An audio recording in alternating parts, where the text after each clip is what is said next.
Friends, आज के इस वीडियो में आप सभी का बहुत बहुत स्वागत है। और मैं आज आप सभी के लिए लेकर के आया हूं कि तीसरे लॉकडाउन या कोरोना वायरस का जो इम्पैक्ट होने वाला है, कई तरह से नामों से वो आ रहा है। और उन नामों से आने वाले जो भी वायरस हैं, चाहे वो कोरोना हो या और भी नाम जो भी उसका आ रहा हो, लेकिन इस कोरोना वायरस जो तीसरा फेज आने वाला है, तीसरी लहर आने वाली है और समय आ चुका है कि दिसंबर, जनवरी, फरवरी, मार्च के करीब में ही ये सारे प्रभाव जो है चारों ओर दिखते हैं। हेलो फ्रेंड्स, तीसरे प्रभाव हेलो फ्रेंड्स, कोरोना के तीसरे प्रभाव आने से पहले, तीसरी लहर आने से पहले, तीसरे संकट आने से पहले हम उसके लिए तैयारी कैसे करें, इसके लिए मैं आज ये वीडियो बना रहा हूं। तो इस वीडियो को ध्यान से देखिएगा। हम लोगों ने जो कुछ भी पिछले कोरोना लॉकडाउन के दौरान में सीखा है, समझा है, कुछ गलतियां हमने की थी अचानक, चूंकि इन सभी परिस्थितियों से कभी भेंट मुलाकात नहीं हुआ था। आज लेकिन हम सब कुछ से अवगत हो चुके हैं। हमारा बिजनेस कैसे चलेगा, हमारा स्वास्थ्य कैसे मेंटेन होगा, हम अपने आप को, बैंक बैलेंस को कैसे मेंटेन करेंगे, हम किस प्रकार से मैंने अपने आप को स्टे करेंगे कि सारी चीजें हमारी ठीक रहेगी, हमारा हेल्थ ठीक रहेगा, हमारा वेल्थ ठीक रहेगा, हमारे आगे का प्लान ठीक रहेगा, हम कोरोना से बच भी सकते हैं। इन सारी चीजों पर हम एक साथ चर्चा करने वाले हैं, तो वीडियो को अंत तक देखिएगा। वीडियो बड़े मजेदार होने वाला है। और आप सभी दर्शकों का तहे दिल से धन्यवाद कि आप हमारे वीडियोज को देखते हैं, आप हमारे व्यूअर हैं, आप हमारे चैनल्स पर बार बार आते हैं। इसके लिए बहुत बहुत धन्यवाद। जरा सा और भी इस चैनल को सपोर्ट कीजिए, आपके सपोर्ट से ही हमारा चैनल को ग्रो हो रही है। तो आज मैं बताने वाला हूं कि किस प्रकार से हम सभी कोरोना के तीसरे वेव आने से पूर्व, अभी तक तो आई नहीं है हमारे देश में, हमारे क्षेत्र में भी नहीं आई हुई है, थोड़े बहुत कहीं कहीं पर प्रभाव थोड़े थोड़े दिख रहे हैं, तो उसके आने से पहले ही हम सचेत हो जाएं, अलर्ट हो जाएं, तो ज़्यादा बेहतर होगा। तो हम 3 बातों पर मुख्य रूप से ध्यान करेंगे। पहला, जो सबसे ज़्यादा प्रभावकारी है, वह है आर्थिक पहलू। आर्थिक पहलू जो हमारा है वो सही रहना चाहिए। आर्थिक स्थिति जो है ना, आर्थिक पहलू पर अगर हम बहुत अच्छे से ध्यान रखेंगे, जिसमें कि हमको क्या करना है कि अपने पास बैंक बैलेंस मैनेज करना है, बैंक बैलेंस को मैनेज करना है, बैंक बैलेंस। और बैंक बैलेंस मैनेज कैसे होगी, इसको अभी से अगर हमारे पास अपने सैलरी का 1 मंथ, 2 मंथ, 3 मंथ, 4 मंथ, यानी कहने का मतलब कि अप्रोक्सीमेट 20,000, 40,000, 50,000 रुपया भी अगर बैंक में नहीं है, तो अभी से हम उसको सेव करें। चूंकि बहुतों का पिछले कोरोना 2 बार जो बंदी हुई, उसमें सबका जो बैलेंस था लगभग गड़बड़ा गई। कई कई लोगों का गड़बड़ हुआ, मेरा भी बहुत ज़्यादा गड़बड़ हुआ है। कई बिजनेस ठप हुए हैं, लोग नए बिजनेस को शुरुआत करने में भी पूंजी निवेश कर दिए, तो उसमें भी चला गया। तो कुल मिलाकर के बैंक बैलेंस नहीं है, और नहीं तो कर्ज में लोग आ चुके हैं। तो थोड़े से करने क्या है कि अपने आप को सेव करने के लिए थोड़े से अगला लॉकडाउन आने से पहले ही हम इसको क्या करें कि सेव कर दें। कुछ तो रखेंगे जरूर, है ना, कम से कम तो 20,000, 30,000, 40,000 पक्का रखिए। ये क्या होगा, सेविंग मनी आपको हो सकता है इमरजेंसी किसी तरह का हो जाए, तो उस समय काफ़ी ज़्यादा सपोर्ट करेगा। जीरो बैंक बैलेंस बना करके नहीं रखिए, वो कहीं ना कहीं आपके लिए टेंशन का विषय वस्तु है। 2-4-10 दिन अगर किसी तरह की समस्याएं भी आ गई, तो आपको रुकने के लिए कोई टेंशन नहीं रहेगा, अगर ये बैंक बैलेंस आज भी मेंटेन है। अभी से करना शुरू कर दीजिए, थोड़े थोड़े 1,000-2,000 भी करिए। जहां जीरो है वहां कुछ भी रखिएगा ना, तो आपको प्लस में रहेंगे, कोई टेंशन नहीं रहेगी। तो थोड़े से आप इस बैलेंस पर ध्यान रखें। दूसरी चीजें हैं कि आप अपना बिजनेस को ध्यान दीजिए। बिजनेस जो है आपका, बिजनेस किस क्षेत्र में आप कर रहे हैं। अगर बिजनेस जो कर रहे हैं वो अगर कोरोना के लॉकडाउन के दौरान अगर वो क्लोज हो जाती है, तो एक एक्सेप्शन ऑफ बिजनेस जो कि हम करेंगे उस टाइम में, वो हमको जरूरी से जरूरी में करना ही होगा। क्योंकि हम कितना लंबे समय तक बिना कमाए जी सकते हैं। अभी हम बढ़िया से खड़े भी नहीं हुए, फिर तीसरी तैयारी की हो गई। तो हम क्या करेंगे कि एक छोटा सा बिजनेस ही, साइड बेज बिजनेस ही, कुछ टेम्पररी बिजनेस ही, लेकिन करेंगे जरूर। हो सकता है टाउनशिप में बंद हो जाता है, लेकिन गांव शिप में चालू रहता है। तो उस हिसाब से भी हम कई तरह से अपने आप को अरेंज कर सकते हैं। खोजिए, सोचिए, हो सकता है रिलेशनशिप में आपको कहीं ना कहीं कोई व्यवस्था मिल जाए, या जैसे भी है आसपास पड़ोस दोस्त महिब सारे लोगों से बातचीत जब करेंगे, तो कोई ना कोई ऑप्शन तो हमें बेस्ट मिलेगा ही मिलेगा। बैठ करके या हाथ पर हाथ रखने से ज़्यादा बेहतर होगा कि हम पहले से कोई ना कोई अरेंजमेंट कर लें, ताकि हमें बीच में फंसने के बाद कोई हमें मौका ही ना मिले। तो इसलिए ये भी चीजें, टेम्पररी बिजनेस हम सोच लेंगे, टेम्पररी बिजनेस सोच लेंगे।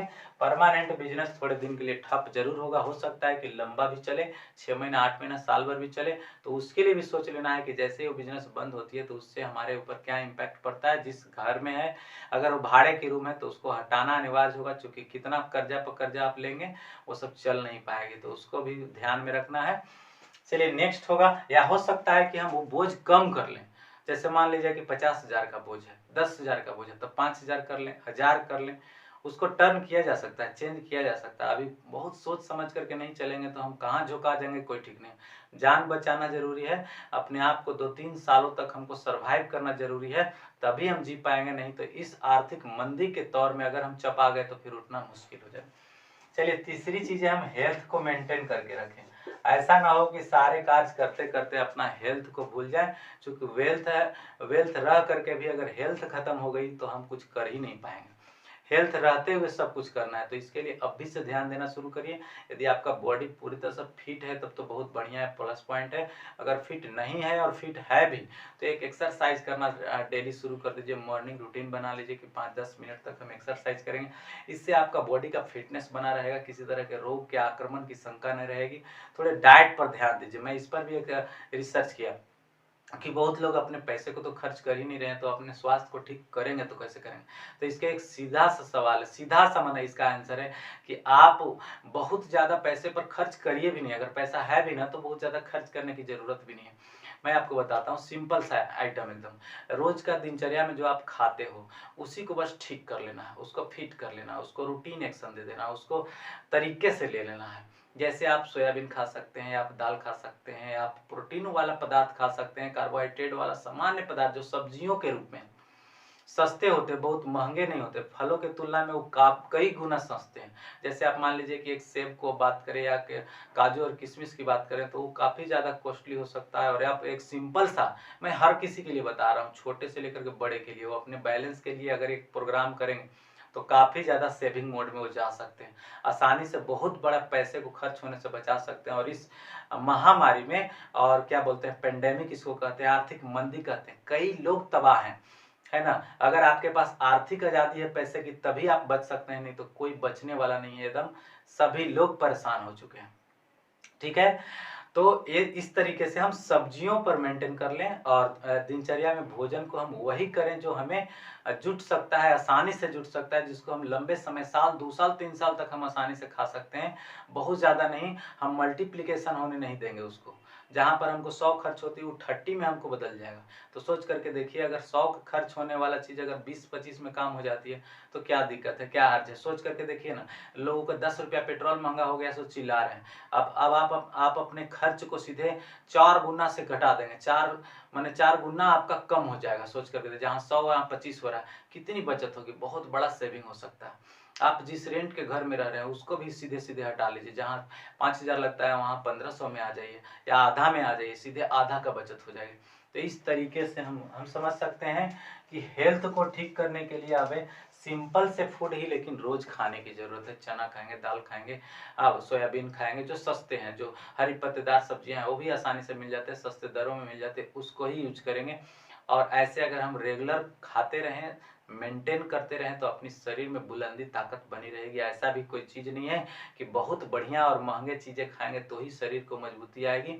सामान्य भोजन भी बहुत ज़्यादा सुखदायी है, बहुत ज़्यादा हेल्दी होते हैं, और उससे बहुत लोगों की दिनचर्या चलती है। देखिएगा, गाँव में रहने वाले लोग अधिकतर सामान्य भोजन ही करते हैं, लेकिन हट्टा कट्टा पट्टा रहते हैं, उनमें ताकत रहती है, उनमें ऊर्जा से भरे होते, दिन भर खेतों में काम करते हैं, कुदाल चला लेते हैं, लेकिन उनको कुछ थकावट नहीं आती, यानी कि उनके पास ताकत भरपूर होता है। प्लस एक्स्ट्रा खर्च, एक्स्ट्रा जो खर्च होता है, एक्स्ट्रा जो आपके पास एक्सपेंडिचर है, एक्स्ट्रा एक्सपेंडिचर पर भी ध्यान दें। एक्स्ट्रा एक्सपेंडिचर, जैसे कि मान लीजिए कि आप किसी चीज़ को खरीदने का प्लान करें, लॉकडाउन में किसी भी चीज़ को खरीदने का प्लान मत करिए। नई चीज़ें अगर है वो, जैसे आप घर में सोच रहे हैं कि वॉशिंग मशीन ले लूँ, एक नया टीवी ले लूँ, एक नया मोबाइल ले लूँ, एक कुछ भी ऐसा चीज़ें जिसमें कि हज़ारों 10,000 रुपया का खर्च होने वाला है, बहुत इमरजेंसी है तब करके, लेकिन कोई ज़रूरी नहीं है, वो मेंटेन हो सकता है, उसके बिना भी चल सकता है काम। तो जहाँ चल सकता है वहाँ काम चलने दो भाई, पैसा को सेव रहने दो। कितने लंबे समय तक हमको चलना है अभी कोई पता नहीं, किसी को पता नहीं, कुछ भी पता नहीं है, सब अनजाने हैं, है ना। तो इसलिए बच करके रहना है। तो एक्स्ट्रा एक्सपेंडिचर को कम कर देना है, एकदम रोक देना है। जो सामान्य खर्चे हैं उसी पर जाने दीजिए, जिसको काम चलाने भर हो सकता है खर्च उतना ही खर्च करिए, ताकि आगे आने वाले संकटों से हम आसानी से लड़ाई लड़ सकें। इसके लिए पैसा रहेगा तभी तो लड़ाई लड़ेंगे। तो हमारे लिए हो गया चौथी पॉइंट। पांचवी पॉइंट के लिए मैं कह रहा हूँ, न्यू बिजनेस कोई भी आप खड़ा करना चाहते हैं जिसके बारे में कोई आपको आइडिया नहीं, कोई आइडिया नहीं, आपको नए बिजनेस का कोई आइडिया नहीं है, अगर आप उसके में हाथ लगा दिए, किसी ने बता लिया, कहीं से सुन लिया, मोबाइल में देख लिया, यूट्यूब में देख लिया, और इस पेंडेमिक में अगर हम उसमें लगा दिए हाथ और कोई आइडिया नहीं, कोई हमारा परिवार भी नहीं जानता, तो ऐसे में हो सकता है कि lot of money can be waste in your new business, और अप अनबैलेंस हो सकते हैं, अचानक आपकी सरदर्द बन जाएगी। इसलिए नए बिजनेस को ट्राई नहीं करना है। उस बिजनेस में जरूर ट्राई करिए जहां पर हमें छोटे कैपिटल 2-4-5 हज़ार रुपये लगने हैं, नुकसान बहुत बड़ा नहीं होगा, और ट्राई होने में बहुत ज़्यादा समय भी नहीं, बात समझ में तुरंत ही आ जाएगी। तो ऐसे में हमें उन्हीं चीज़ों पर ध्यान देनी है, उन्हीं बिजनेस पर, न्यू बिजनेस पर ध्यान नहीं देनी चाहिए। टेम्पररी कोई बिजनेस है जहां पर प्रॉफिट के ही चांसेज है, लॉस के कोई चांसेज ही नहीं लगभग, वैसे चीज़ें करिए, किसी के साथ होकर के करिए, किसी का पहले से ही बिजनेस है उसमें साथ इंक्लूड होकर के कर लीजिए, कोई फर्क नहीं पड़ेगा। आशा करता हूं कि हमारे द्वारा सिखाया गया, समझाया गया बात, हमारा एक छोटा सा प्रयास जो मैं समझ पाता हूं, मैं बहुत बड़ा विद्वान आदमी नहीं हूं, बहुत बड़ा समझदार भी नहीं हूं, लेकिन थोड़ी बहुत बातें जो हमें समझ में आती है वही आपको शेयर करता हूं, शायद आपको अच्छा भी लगता होगा। यदि अच्छा लगता है वाकई में तो जरा लाइक करिए, सब्सक्राइब करिए, और कमेंट कीजिए कि मेरी इन 3-4 पॉइंट, जो मैंने 5 पॉइंट बताया, इनमें से कौन सी चीज़ें आपको ज़्यादा बेहतर लगी, किन चीज़ों को आप इम्प्लीमेंट करने वाले हैं, जरा से जरूर बताइएगा। Thanks a lot for watching my video. Thanks a lot. Thanks.